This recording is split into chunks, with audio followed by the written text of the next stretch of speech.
The time is 5 o'clock. Here is the world news at 5. First, the top stories. Ogun State hosts Nigeria's highest number of fueling stations, says DPR.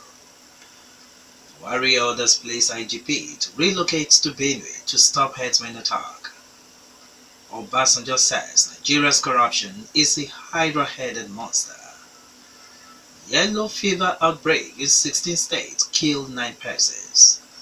And on the foreign scenes, protesters clash with police over austerity measure in Sudan and Tunisia. And cyclone kills 29, displaces thousands in Madagascar.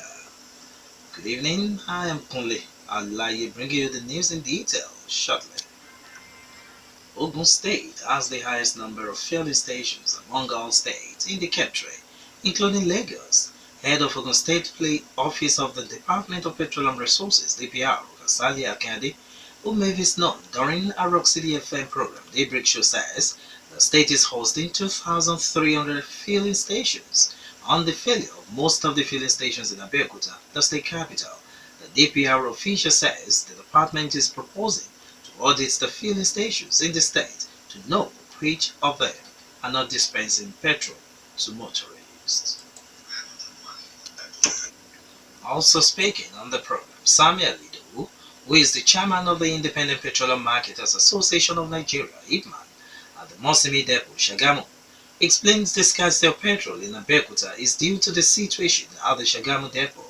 For instance, it says Mosimi Depot, which is designed by NNPC to supply petrol to Ogun and other southwest states, is now sharing supply with Lagos, Ilorin, and Abuja. It predicts that the shortage is not likely to end soon until the members of Depot and Petroleum Product Marketers Association of Nigeria resume petrol importation.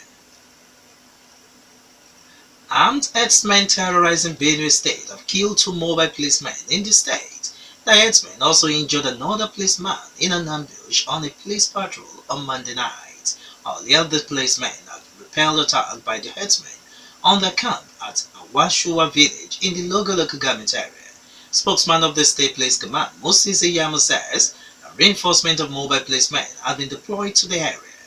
Meanwhile, President Muhammadu Buhari has met with Governor Samuel Ortom of Benue State on Tuesday. The meeting of at the presidential villa, Abuja, is coming a day after the Interior Minister, Abdurrahman Dambazao, met with the governor and those of Kaduna, Taraba, and Nasarawa states. The meeting also had in attendance the Inspector General of Police and the Agriculture Minister. Meanwhile, President Muhammadu Buhari has ordered the Inspector General of Police, Ibrahim Idris, to immediately relocate to Benue State to stop further attacks by anti-X-Men. First spokesman Jim Moshood in a statement says Inspector General of Police is moving to Benue State with additional 5 units of mobile policemen. Moshood explains that area surveillance of the state by helicopters is ongoing. Last Sunday, Idris deployed 5 units of mobile policemen to the state to reinforce policemen on ground. Also deployed were special forces such as counter-terrorism unit last Monday. Former President Olusegun Obasanjo has described corruption in Nigeria as a hydra-headed monster. Obasanjo says to effectively fight corruption in Nigeria, the president and his top aides, as well as strategic institutions, must be above the board. The former president, speaking on the issue in a lecture delivered at Blavatnik School of Government at the University of Oxford in the United Kingdom, says fighting corruption is an endless process and not a one-day affair. He accuses the Yaradua administration of dismantling the anti-graft structures that his administration put in place by removing the pioneer chairman of Economic and Financial Crimes Commission, Nuhu Ribadu. The Yaradua administration, according to Obasanjo, allowed former Delta State Governor James Ibori to push further the removal of Ribadu. Obasanjo also says that Nuhu Ribadu, before being removed from office, was poisoned but survived. 16,387 Nigerian migrants were deported back to the country from various countries last year. The countries include Saudi Arabia, Libya, EU countries, and South Africa. Making this known is the Controller General of Nigerian Immigration Service, Mohammed Babandide, while briefing newsmen on the findings of the federal government delegation to Libya.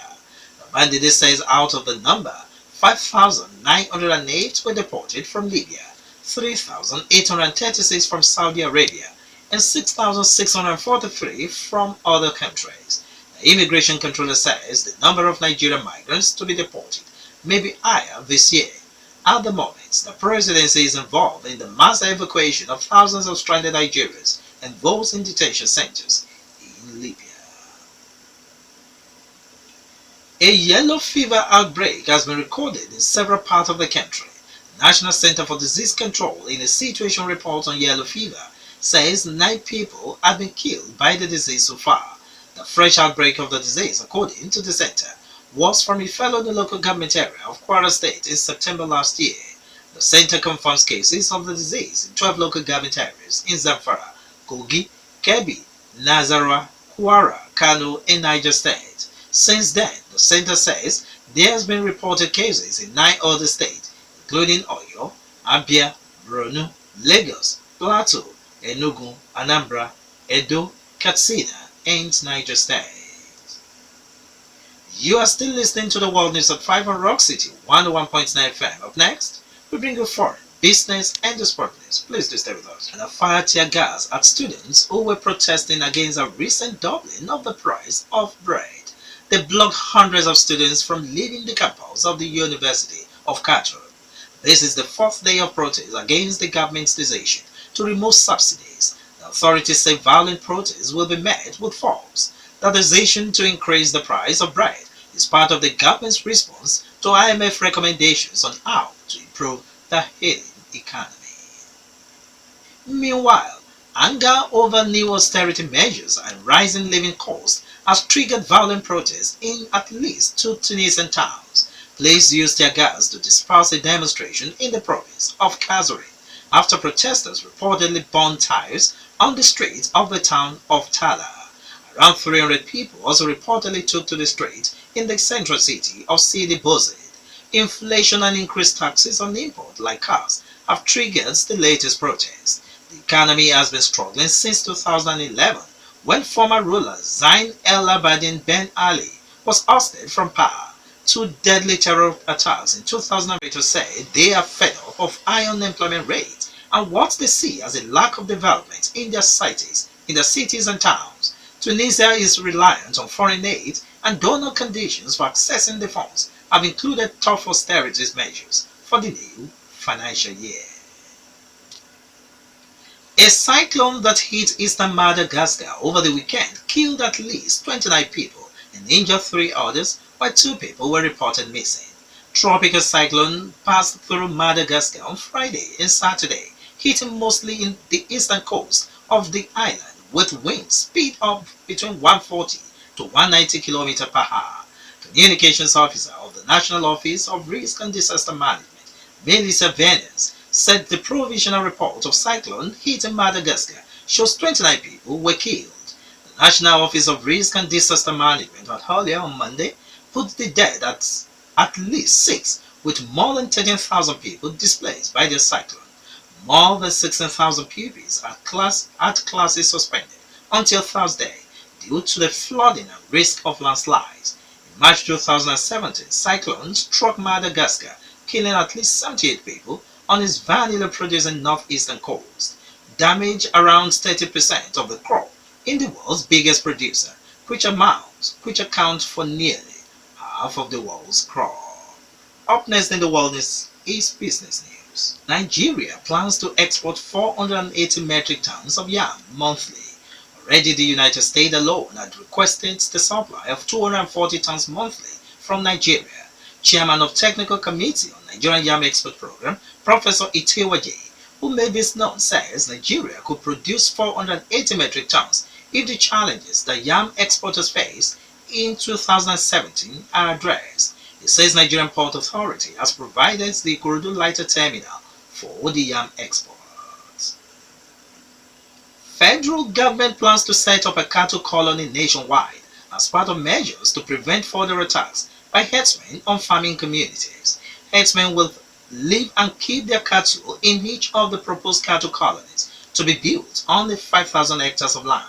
Agriculture Minister Chief Audu Ogbe announced the project at a meeting convened by the Interior Minister Lieutenant General Abdurrahman Dambazao with governors of Benue, Kaduna, Taraba, Niger, and Nasarawa states. Others at the meeting were the Inspector General of Police, a top official of the Department of State Security, and police commissioners from Kaduna, Benue, Nasarawa, Niger, and Taraba states. The minister says agro-ranger operatives will provide security for the proposed cattle colonies. The meeting aims at finding a lasting solution to renewed attacks by herdsmen in the country. Several people had been killed in the recent attacks by herdsmen in Kaduna and Adamawa State, as well as by militia on Fulani communities in Taraba State. And finally, in the world news is sport news. Sunshine Stars Football Club of Akure are set for the 2017-2018 Nigerian Professional Football League season as they return to their own stadium in Akure, the Ondo State capital. The club will be playing their home matches after serving a ban.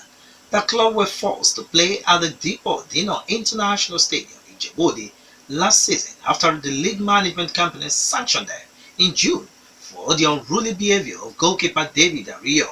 Sunshine Stars are currently having a close camp at the local Ijesha in Osun State in preparation for the 2017-2018 NPFL League season, which is commencing next week. And that was the world news at 5, but just before we go, the major stories once again. Ogun State hosts Nigeria's highest number of fueling stations, says DPR. Buhari orders place IGP to relocate to Benue to stop herdsmen attack. Obasanjo says Nigeria's corruption is a hydra-headed monster. Yellow fever outbreak in 16 states killed 9 persons. And on the foreign scenes, reported protesters clashed with police over austerity measure in Sudan and Tunisia. Cyclone kills 29, displaces thousands in Madagascar. For more stories and to listen to us live, please do log on to our website www.rockcityfmradio.com/live. We really do appreciate you for listening. I am Kunle Alaye. Good evening.